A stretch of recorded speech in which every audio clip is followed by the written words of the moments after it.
내가 당장 이혼하고 싶어서 너무 급한 마음에 그냥 처음 간데 덜컥 해버리시면은 중간에 변호사를 바꾸고 싶어도. 안녕하세요. 대한변호사협회 인증 이혼 전문 박상희 변호사입니다. 제가 10년 이상 1000건 이상의 이혼 사건을 진행하다 보면 다양한 분들을 만나게 됩니다.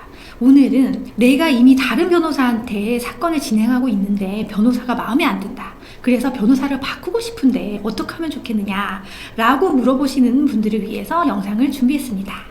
재판은 1심, 2심, 3심이 있는데 일반인 분들은 1심 중요하고 2심은 1심보다 더 중요하고 3심은 가장 중요하다 이렇게 생각하시는 분들이 많습니다. 그런데 현실은 정반대라고 보시면 됩니다. 1심이 거의 7, 80%를 차지합니다. 그리고 2심은 한 20, 30%? 대법원은 거의 미미한 경우라고 생각하시면 됩니다. 그래서 뭐냐? 1심에서 모든 전력을 다 쓰셔야 돼요. 그러다 보니까 1심 변호사를 선임할 때는 적어도 두세 곳에서 상담을 받아보시고서 나한테 맞는 변호사가 누군지 그리고 신중하게 결정하시는 게 좋아요.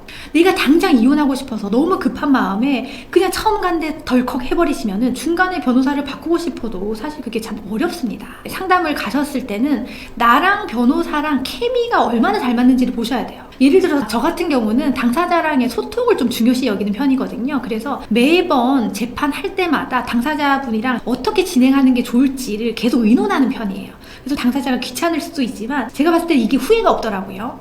그런데 어떤 변호사님은 당사자는 몰라도 돼. 내가 알아서 다 진행해 줄 테니까 재판 기간 동안 아무것도 알려고 하지 마. 이런 변호사님도 계세요. 그래서 나랑 맞는 변호사, 나는 이것도 알고 싶고 저것도 알고 싶고 이런 분들은 소통이 원활하게 진행되는 변호사랑 사건을 진행하시는 게 좋아요. 근데 일단 변호사가 한번 선정이 됐잖아요. 그리고 나서 사건을 진행을 하는데 변호사가 마음에 안 든다. 이게 두 가지 경우가 있어요. 첫 번째는 내가 해달라는 대로 안 해준다. 나는 이걸 꼭 주장하고 싶고 이걸 포기 못하는데 변호사는 그거를 안 해준다. 이런 분들은 변호사님이랑 얘기를 해보셔야 돼요. 예를 들어서 저 같은 경우는 우리가 이 주장이 들어가는 게 재산 분할에선 유리할지 몰라도 우리가 정말 중요하게 생각하는 친권 양육권에서 불리할 수 있기 때문에 일단은 이 주장을 빼자 라고 왜 이걸 안 하는지에 대해서 납득할 수 있게 설명을 해드리거든요. 그래서 소통이 안 되시는 분들은 변호사님께 혹은 직원분께 적극적으로 물어보셔야 돼요. 궁금한 사항을. 그렇게 해서 해결하시면서 사건을 진행하시는 게 가장 나을 것 같고 중간에 변호사를 바꾸는 것보다는 그게 더 낫습니다. 두 번째 케이스는 어떤 경우냐면 필요한 절차들이 진행이 안 되는 케이스예요. 예를 들어서 지금 시가 감정을 해야 되는 거예요. 시가 감정이라는 게 감정인 지정하고 꽤 시간이 오래 걸리는 거라서 미리미리 해둬야 되거든요. 근데 그게 일절 진행이 안 되는 거예요. 혹은 재산 분할에 관련해서 재산 조회를 해야 되는데 재산 조회가 하나도 안 되어 있는 거예요. 이 얘기는 뭐냐면 그 사무실에서 내 사건 신경을 안 쓰고 있다는 얘기예요.